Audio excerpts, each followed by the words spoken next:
Voilà la carte du ciel de la pleine lune du 11 juin qui se produira donc quand on prend donc le fuseau horaire de Paris donc à 9h46 le matin. Alors avec un ascendant Lion qui donne un peu de panache à ce moment-là, comme toute pleine lune, c'est un moment quand même de tension, donc c'est toujours une opposition de soleil à lune en ce qui concerne celle-ci. Donc c'est le soleil est à 20,39 en Gémeaux, la lune est à 20,40 en Sagittaire. Donc les personnes qui sont donc sur l'axe Gémeaux Sagittaire du troisième décan seront particulièrement touchées. Alors il y a une arrivée de Jupiter aujourd'hui, donc le 9 juin, et qui rentre dans le signe du Cancer pour environ 12 mois. Et elle est, vous voyez, immédiatement en carré à Saturne et à Neptune en Bélier. Donc même si on peut voir qu'il y a une conjonction relative entre le Soleil et Jupiter le 11 juin, ce sont dans des signes différents, c'est-à-dire entre le Gémeaux et le Cancer. Donc cette arrivée de Jupiter dans un signe, c'est toujours un moment important. Donc les signes les plus impactés, évidemment, ce sont les signes du Cancer, qui auront quand même un potentiel de chance. Seulement le premier décan est un peu sanctionné avec ce carré à Saturne et ce carré à Neptune. C'est-à-dire que l'expansion, elle sera différée. Quand c'est Saturne qui est en cause, c'est souvent des problèmes légaux, des contraintes administratives qui empêchent l'expansion. Alors pour tout le monde, cette carte du ciel, dans cette carte du ciel de cette pleine lune, Jupiter est en Cancer en maison 11, ce qui impacte en fait tout ce qui est associatif, le peuple qui est, comment on va dire, ça concerne justement la société. Et Saturne est en maison 9, donc il y a une contrainte pour chacun des lois en vigueur. Donc des contraintes soit administratives, soit si vous avez des poursuites judiciaires ou des choses comme ça, il y aura forcément des lenteurs. Ensuite, Neptune est également donc en maison 9 et il peut y avoir, alors attention, des contrats mirifiques, peut-être signés par exemple avec l'étranger, mais qui sont pas du tout fiables. En fait, là, paradoxalement, on est à la fois bloqués tous, même si on n'est pas dans le signe du Cancer, par des restrictions légales, et d'autre part, un monde illusoire. Donc c'est un peu contradictoire. Mercure est en carré à Saturne. Alors Mercure donc en maison 11, carré à Saturne en maison 9. Il y a encore l'idée que des papiers sont bloqués. On a l'impression qu'en fait que rien n'avance. Et il y a aussi des possibilités pas de faux contrats, mais de choses qui ne sont pas claires au niveau des écrits. Donc il faudrait s'abstenir de s'engager actuellement, là, durant ce carré, une dizaine de jours, enfin même pas, en ce qui concerne Mercure, pour prendre des décisions légales. Alors, cette pleine lune, donc en Gémeaux, même si donc elle est conjointe à Jupiter, ça donne quand même de l'essor, ça donne une impression que tout est possible.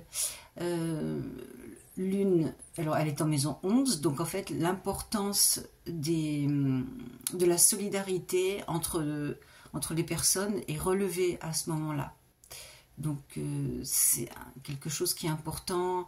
Si vous êtes dans des associations, vous appartenez à quelque chose, enfin pas forcément mais associatif, mais qui relève de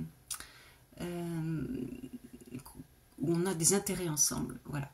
il y a une idée de solidarité, d'autant que la lune en Sagittaire, qui est très idéaliste, hein, en maison 5, a envie de distraction.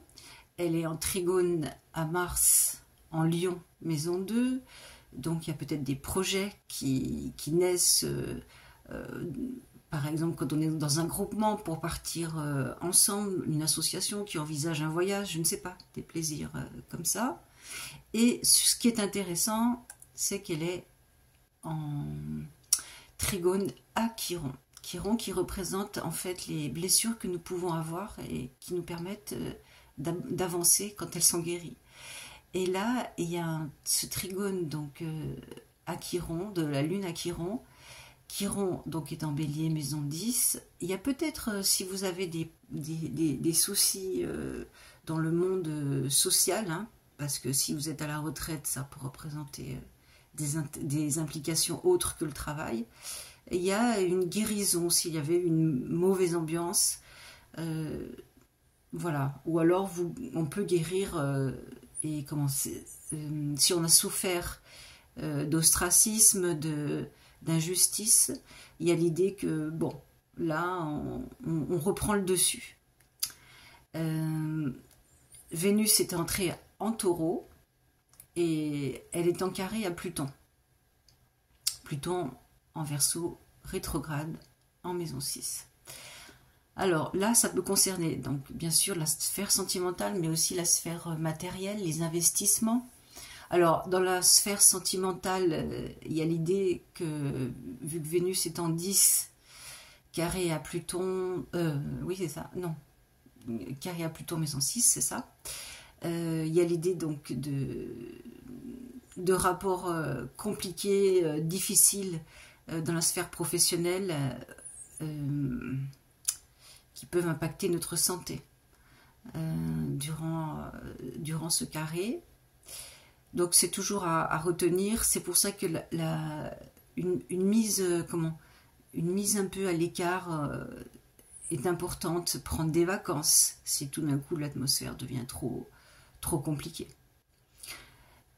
Mars, donc en Lion, encore en Lion, donc au 26e degré, qui est dans la sphère matérielle. Oui, et ce que je voulais dire, c'est que le carré Vénus-Pluton, quand ça concerne le matériel et pas le sentimental, oui, il y a un rapport de force sur des biens, si vous êtes impliqué dans des procédures qui concernent des biens, il y a des rapports de force clairs à supporter durant cette période. Donc Mars en Lion, maison 2, carré à Uranus, donc déjà ce carré Mars-Uranus qui est déjà depuis quelques jours est assez impactant, donc il faut se méfier de colère inopportune. Et là, en l'occurrence, Uranus donc, est dans la 10, c'est encore des éclats, on va dire, dans la sphère sociale professionnelle, concernant des biens, où il est difficile de garder son calme. Néanmoins, Mars donc est en trigone à Chiron. Chiron donc le guérisseur blessé. Il y a l'idée qu'il y a un sursaut. Alors soit il y a un homme, si vous êtes une femme, qui vient un petit peu vous aider dans ce contexte, soit il y a une énergie nouvelle entre les personnes dans la sphère sociale et une idée de combattre ensemble. Donc à vous de voir suivant la situation. Alors le nœud lunaire qui représente le chemin que l'on doit prendre concernant cette lunaison, étant donc bien sûr en Poisson, maison 9, et le nœud sud donc en Vierge, et ils sont en carré à cette pleine lune. Alors, comme ça impacte cette vie en société, les lois, il y a l'idée que on doit solder des problèmes qui viennent d'avant. Alors peut-être des écrits, des contrats, vu que le nœud sud là est en maison 3, qui bloquent la situation. Donc, si toutefois vous êtes donc dans des conflits, quel qu'il soit, il y a l'idée qu'il faut solder des problèmes alors de contrats qui ont été signés bien avant et qui finalement bloquent l'avancée de situations. Et ça, vous pouvez voir laquelle. Et il y a pour le nœud nord, donc la maison 9, c'est d'ordre juridique, hein, d'une manière ou d'une autre. Alors, le nœud lunaire est conjoint à Saturne et conjoint à Neptune. Alors, il y a quand même peut-être l'idée que des possibilités, surtout dans une pleine lune, peuvent surgir soudainement, surtout avec Neptune, des arrangements, on trouve un arrangement. Qu'est-ce qu'on peut dire encore? La lune noire, donc, qui est ici en Scorpion, en maison 4, en carré à Pluton. D'accord.